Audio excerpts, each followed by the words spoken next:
Voltei para casa mais cedo, com um sorriso no rosto, pronto para surpreender a mulher que amava. Mas o que ouvi ao abrir a porta partiu meu coração. Se ele sumisse antes do meu aniversário, seria o melhor presente. Minha esposa, a quem dei tudo, queria me apagar da vida dela. Naquele momento, decidi que daria a ela exatamente o que pediu, mas do meu jeito. Meu nome é Miguel Costa, 38 anos, um engenheiro de Lisboa que construiu uma vida confortável ao lado de Sofia, minha esposa há 10 anos. Sempre fui um homem de rotina, de números, de planos. Mas naquela noite, ao voltar de uma viagem de trabalho a Porto, tudo mudou. Era 18h30, o sol dourava as ruas de Lisboa, e eu estava ansioso para surpreender Sofia, chegando 2 dias antes do previsto. Carregava uma pequena caixa com um colar que escolhi com cuidado, imaginando o sorriso dela ao abri-la. Ao girar a chave na porta do nosso apartamento em Alfama, ouvi a voz dela, leve e risonha, vinda da sala. Juro, Clara, já não o amo. Se o Miguel sumisse antes do meu aniversário, era o presente perfeito. Parei, a mala ainda na mão, o coração disparado. Ela continuou, alheia à minha presença, ele é bom, mas tão previsível. Tudo na vida dele é certinho, chato. Quero emoção, algo que me tire do chão. Cada palavra era um golpe, mas o que doeu mais foi a risada, a mesma que, anos atrás, me fazia sentir o homem mais sortudo do mundo. Fiquei imóvel no corredor, processando o que ouvia. Não era raiva, mas uma clareza fria que tomava conta de mim. Sofia, a mulher que prometeu me amar para sempre numa praia em Cascais, agora me via como um peso. Não entrei na sala gritando, não bati a porta. Apenas respirei fundo e abri a porta com calma. Sofia, chamei, minha voz mais firme do que esperava. Ela virou-se, assustada, derrubando o telemóvel na mesa. Miguel! Chegaste cedo, disse, forçando um sorriso. O voo adiantou. Queria fazer-te uma surpresa, respondi, mantendo o tom neutro. Ela gaguejou, tentando disfarçar. Devias ter avisado, eu ia ao aeroporto. Não precisavas, disse, deixando a mala ao lado do sofá. Parecias ocupada. Sofia pegou o telemóvel com pressa, falando sobre os planos para o seu aniversário de 35 anos, uma festa que queria perfeita, com luzes douradas, música ao vivo, tudo impecável. Assenti, sem deixar transparecer nada. Vai ser inesquecível, disse, e ela sorriu, sem perceber o peso das minhas palavras. Naquela noite, enquanto Sofia dormia, sentei-me na cozinha com uma chávena de café que esfriava. Abri o meu caderno de notas, onde planeava tudo, projetos, orçamentos, a nossa vida. Mas, naquela página em branco, escrevi apenas uma frase: ela quer que eu desapareça. E vou desaparecer. Fechei o caderno, a decisão tomada. Não era raiva, não era vingança. Era a certeza de que não pertencia mais àquela casa, àquela vida. Na manhã seguinte, Sofia desceu, falando animadamente sobre a festa. Já confirmei as flores, o catering, a banda. Vai ser épico. Eu ouvia, anotando mentalmente cada detalhe, não para ajudar, mas para desmontar tudo com precisão. Parece perfeito, disse, com um sorriso que ela não questionou.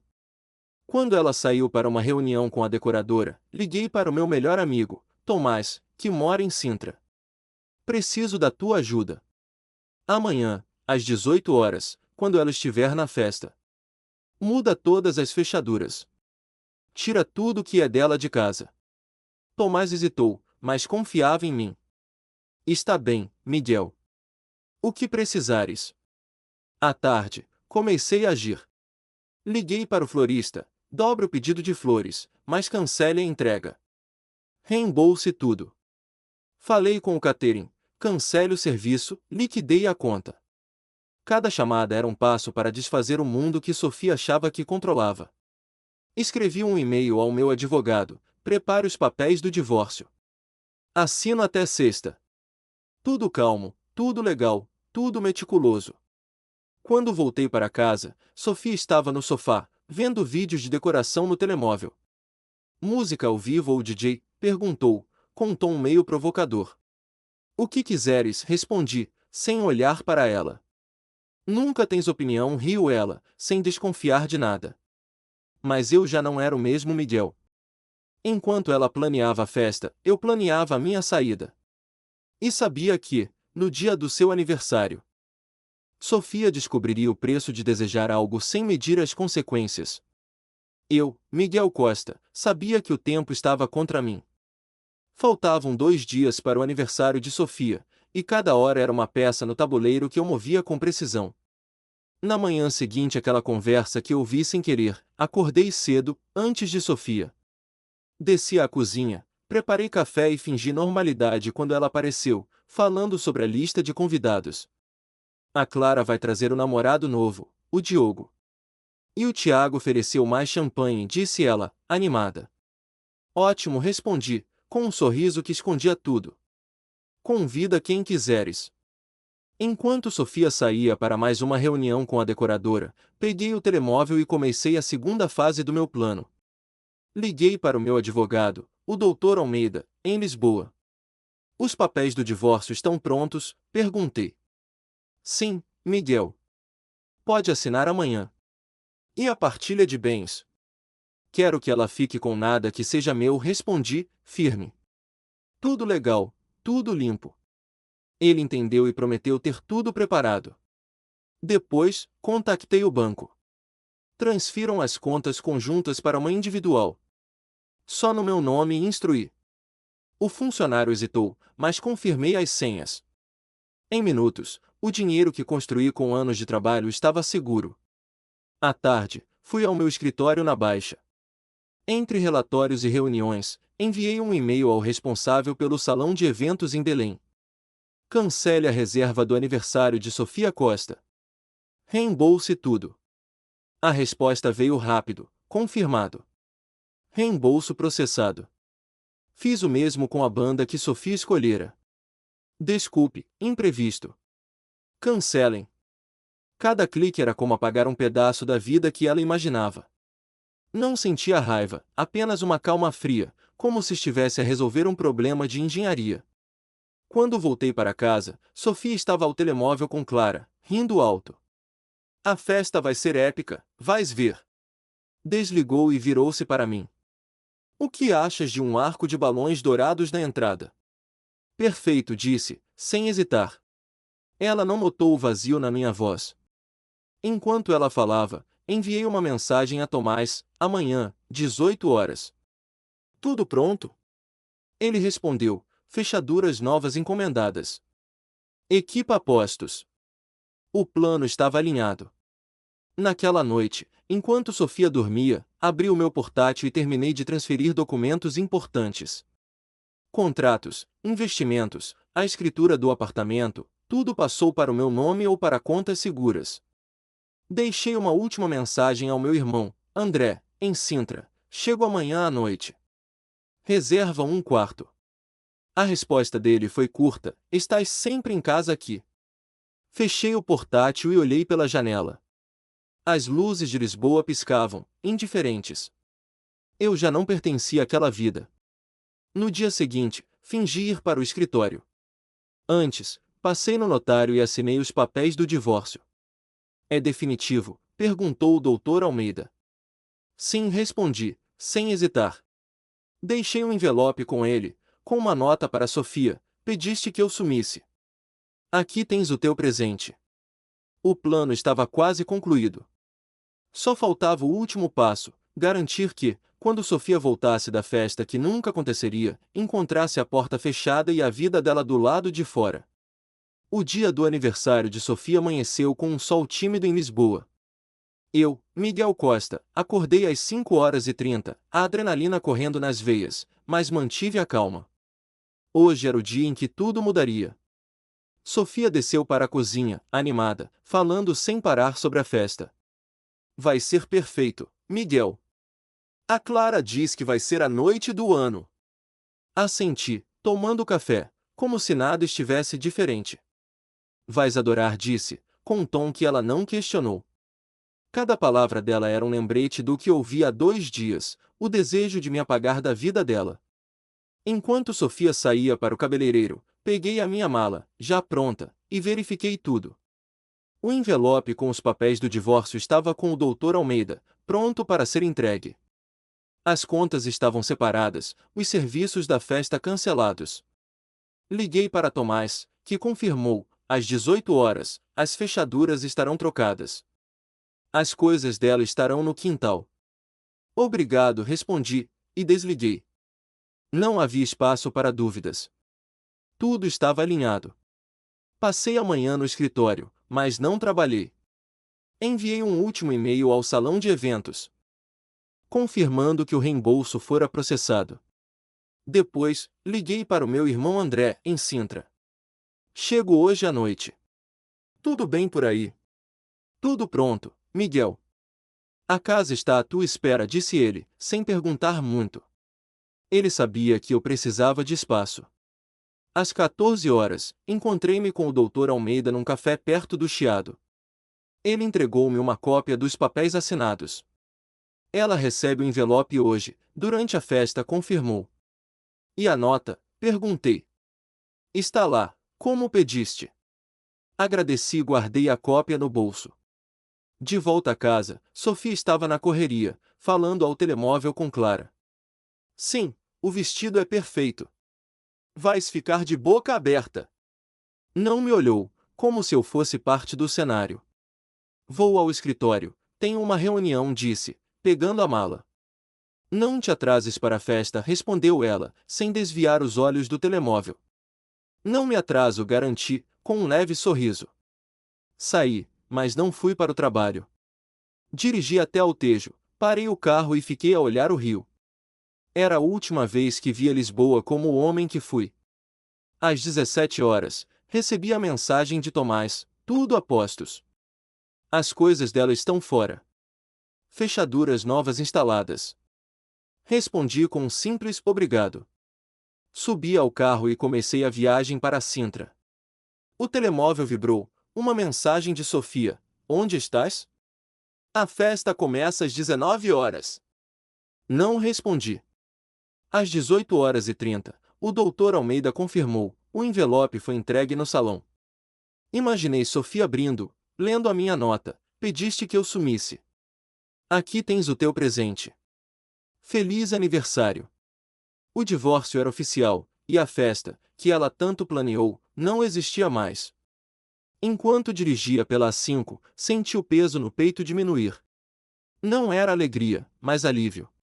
Sofia queria emoção, algo imprevisível. Dei-lhe isso, mas não como ela imaginava.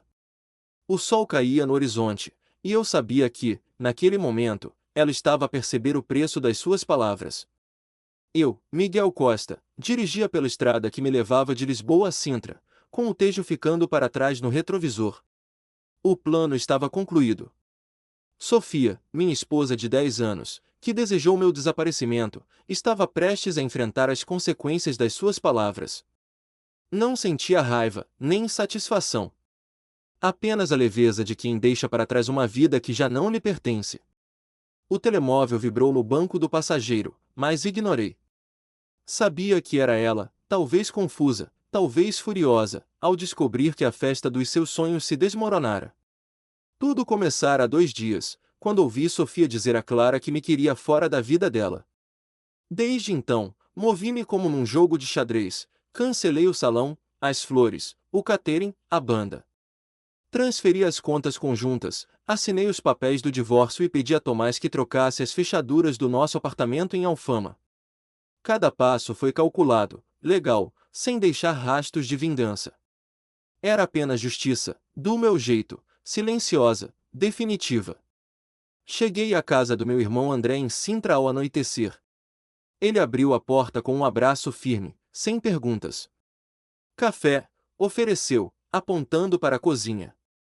Sempre respondi, com um meio sorriso. Sentei-me com o portátil, verificando as últimas mensagens.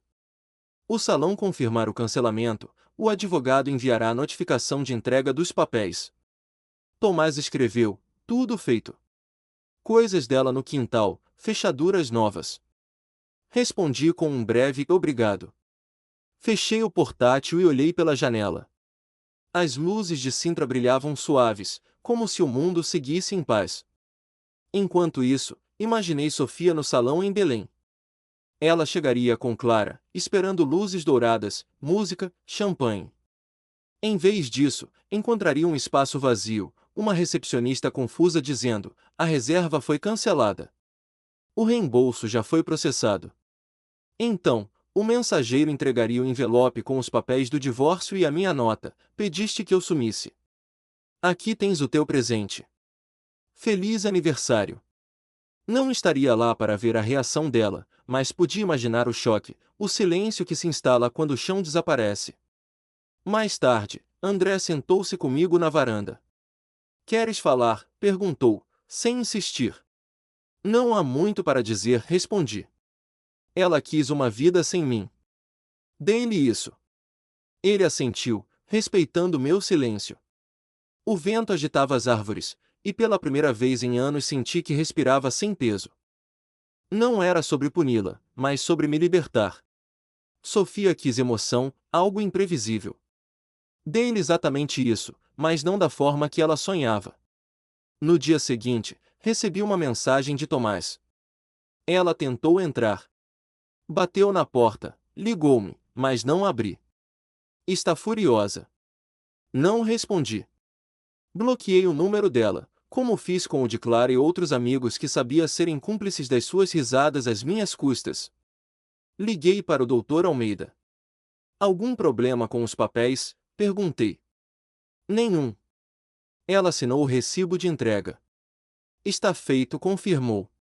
Agradeci e desliguei. O capítulo estava encerrado. Decidi ficar em Sintra por uns dias, longe do caos que Sofia enfrentaria. Sabia que, ao voltar para o apartamento, ela encontraria as malas no quintal, a chave inútil na fechadura. Talvez ligasse para Clara, para Diogo, para alguém que a apoiasse. Mas também sabia que muitos se afastariam. O mundo que ela construíra, cheio de aparências, desmoronaria sem a minha presença para sustentá-lo. Olhei para o futuro pela primeira vez em meses. Planeei começar de novo, talvez abrir um pequeno escritório de engenharia em Sintra, perto do mar. A ideia trouxe-me uma calma que não sentia há anos. Sofia queria um presente. Dei-lhe o maior de todos, a liberdade que ela achava que queria, e a lição que não esperava. Eu, Miguel Costa, acordei na casa do meu irmão André em Sintra, com o som das ondas ao longe. Era o dia seguinte ao aniversário de Sofia, o dia em que ela descobriria o vazio que deixou ao desejar a minha ausência. Não havia mensagens no meu telemóvel, nem chamadas. Bloqueei o número dela, o de Clara e de todos que faziam parte do mundo que ela construiu às minhas custas. Sentei-me na varanda com um café, olhando o horizonte. A liberdade tinha um sabor novo, como o ar salgado que vinha do mar. Enquanto isso, em Lisboa, sabia que Sofia enfrentava as consequências. Imaginei-a chegando ao salão em Belém na noite anterior, cheia de expectativas, pronta para brilhar. Em vez disso, encontrou um espaço vazio, sem flores, sem música, sem festa. A recepcionista deve ter explicado, com voz educada: "A reserva foi cancelada. O reembolso foi processado." Então, o mensageiro entregou o envelope com os papéis do divórcio e a minha nota: "Pediste que eu sumisse. Aqui tens o teu presente. Feliz aniversário." O choque deve ter sido como um murro silencioso, daqueles que não fazem barulho, mas destroem tudo por dentro. Voltei ao apartamento em Alfama na manhã seguinte, apenas para confirmar que tudo estava como planeado. Tomás fez o trabalho impecável, as fechaduras novas brilhavam, e as coisas de Sofia, malas, caixas, pertences pessoais, estavam organizadas no quintal, sob uma lona para proteger da chuva. Não havia sinal dela. Talvez tivesse ido para a casa de Clara, talvez estivesse num hotel, tentando entender o que aconteceu. Não me importava. O meu papel naquela história terminara. Liguei para o Dr. Almeida, o meu advogado. "Ela tentou contactá-lo?" perguntei. "Sim, ligou ontem à noite, furiosa. Disse que era um erro, mas os papéis estão assinados." "O divórcio é oficial", respondeu. Agradeci e desliguei. Não sentia triunfo, apenas alívio. Sofia quis uma vida sem mim, e eu dei-lhe exatamente isso, mas com um custo que ela não previra. Cada passo que dei, cancelar a festa, transferir as contas, trocar as fechaduras, foi legal, preciso, sem espaço para ela me acusar de nada.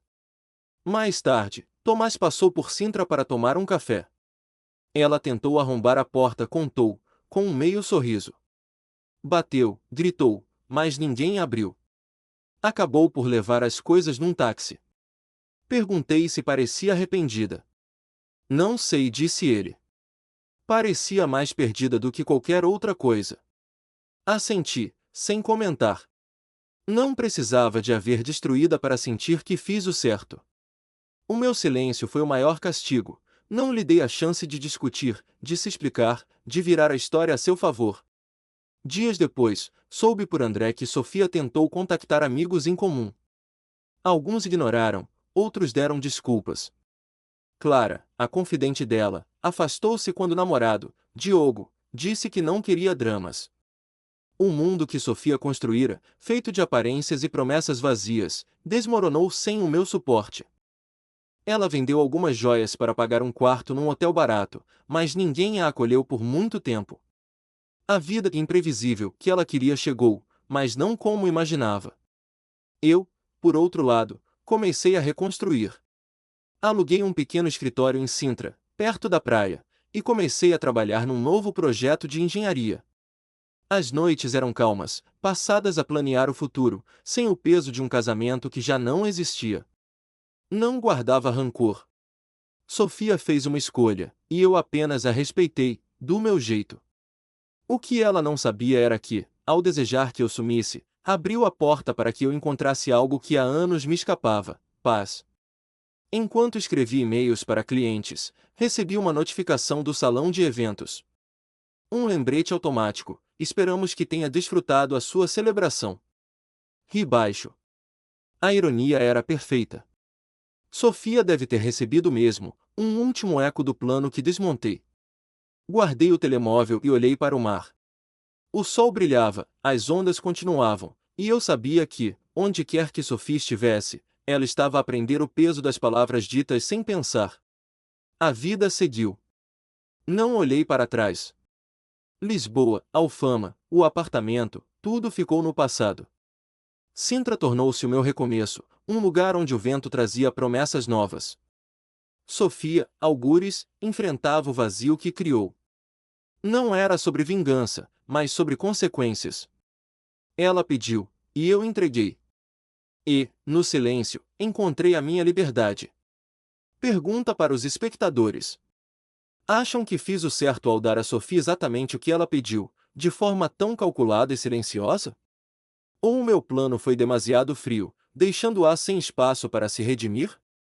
Digam nos comentários o que pensam sobre as escolhas que fiz e subscrevam para mais histórias sobre o preço das palavras e das traições.